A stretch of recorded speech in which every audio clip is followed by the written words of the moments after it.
In this video, we're going to be setting up DigitalOcean, and DigitalOcean is sort of a server provider, and they're pretty sweet because A, they're fairly cheap, and B, they actually give you access to the raw server if you want to get in there and make some changes and have full control over your entire environment. The last two are sort of just services, and while they can do absolutely everything that we need, it can be a little bit limiting if you just want to get in there and see what's on your hard drive and whatnot. So we have the ability to create our own Linux server, but before we even do that, I want to just figure out how we're going to get the files on the server once we've created it.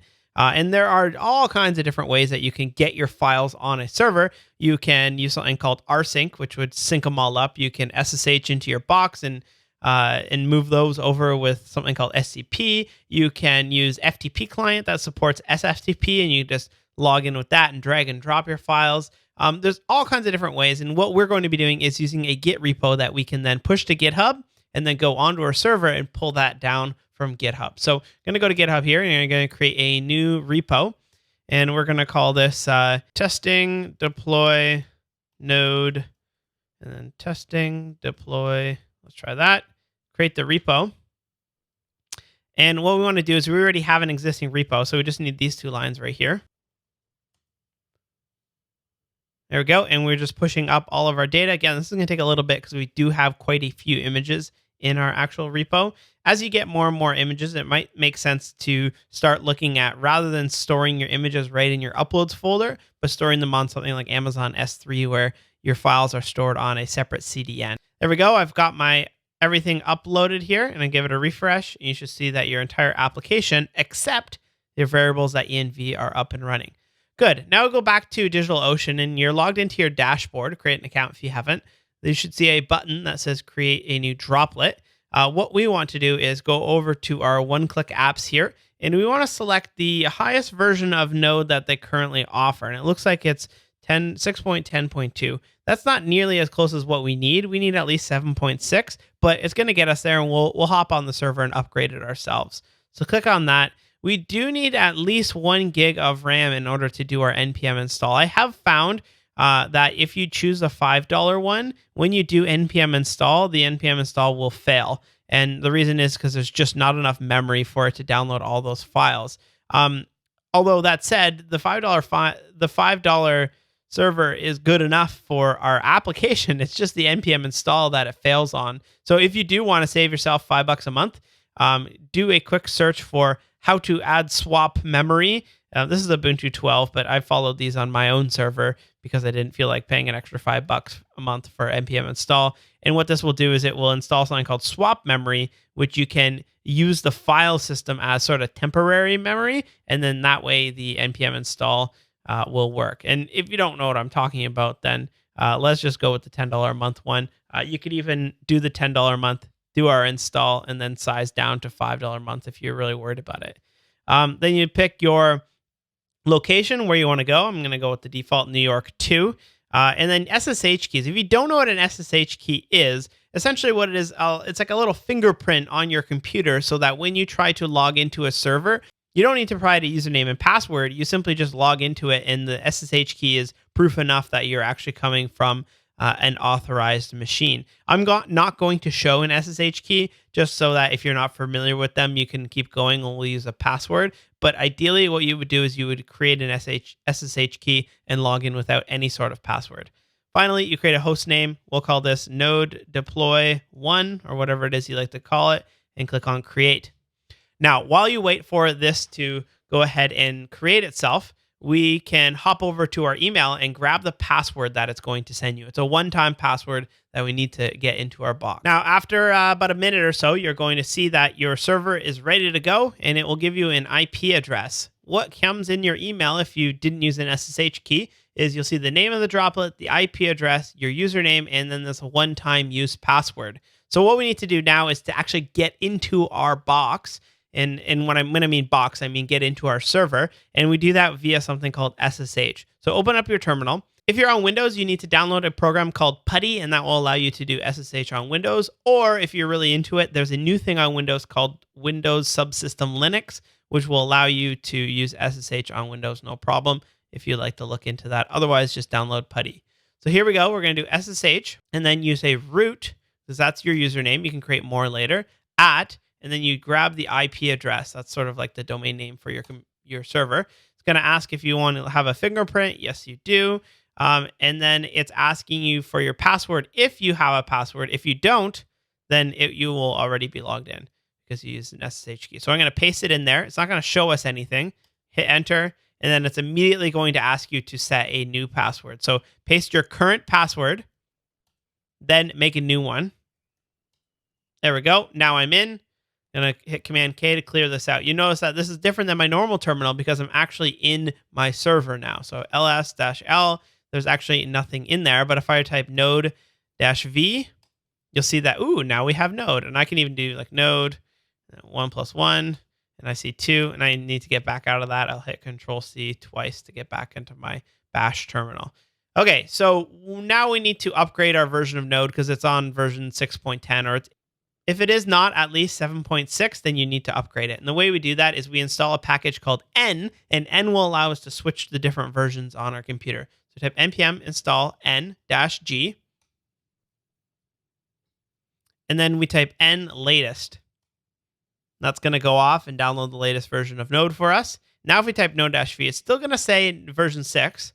But if we type bash, sort of like opening up a new terminal tab, and then type node-v, then we're in sort of a fresh version of a tab, and we now see version 7.9. Good. So we have Node all set up on our computer. We can clear this out. Next thing we need to do is actually get our files onto our computer. So I'm going to move into the /, so cd opt. That's a nice directory to keep all of your applications in. And we're going to clone our application into this folder. So we go to GitHub here, and we're going to clone or download, and I'm going to select this URL here, clone with HTTPS. Click it, and say git clone, and paste it. And what it's going to do is going to go grab a copy. Downloads fairly quickly, and you can say ls-l, and you see that now we have our testing deploy node folder. So move into that. Now we have ls-l. There is our application. A couple things we're missing here. First, we don't have any of our dependencies, and second, we don't have a variables.env file. So let's create both of those right now. First, npm install.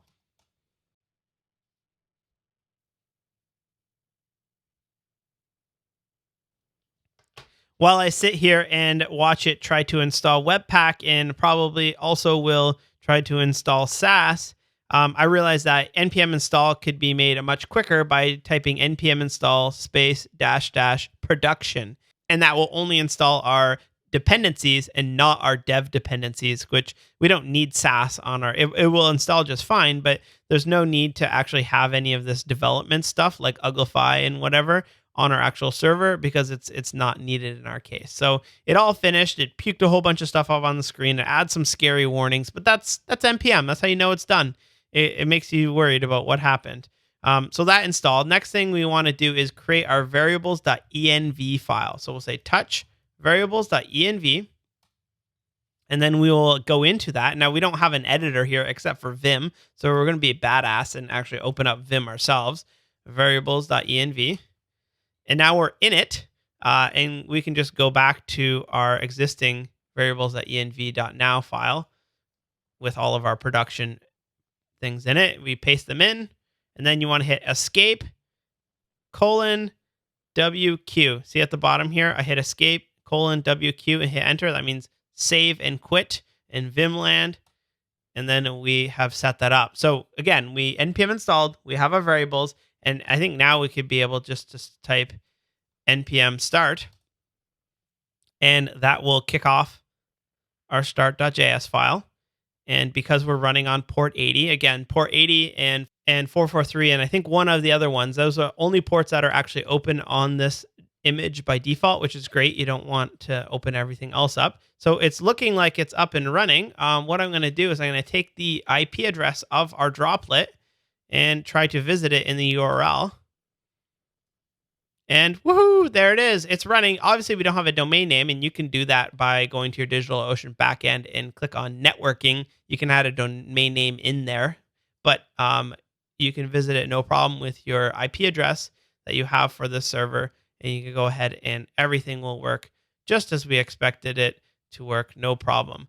One thing I should say is that if you have a bug in your code and everything breaks, then it won't restart itself. And this is a little bit confusing to people who are coming from PHP, where if you break your script and then you just refresh the page and it's already working again. So what I like to do on my servers is rather than type npm start directly in the command line, because if I have a fatal failure and the whole application falls over in the middle of the night, no one's there to start it back up again. So we want to quit this, and we're going to use something called forever. And just like in development, we use nodemon to restart our app whenever there was a change. What forever will do is whenever it senses that the application has crashed, it will just try to start it up again for you over and over again. So if you do have a crash, it'll be down for maybe a second or two, and then it will be started up again. So you're going to type npm install -g globally forever. And once that is installed, you can start your application now. If we refresh, you'll see it's down. And we can type forever start, and then the name of the actual script, start.js. Again, because we're in our testing deploy node folder. And I think it is up and running now. We go back and refresh this, and there is our application. You can see if your script is running, because if I were to close this tab or log out, it would still run it in the background. But you can always type forever list, and this will show you a list of all the processes that are running. In this case, we only have one process, and it is running node start.js. And if that were to quit, it would restart itself. What's cool about that is you can also take those numbers, 0, say forever restart 0, and that will kill your app and start it up again. So there we go. It's killed, but if I refresh it a second later, it's back up again.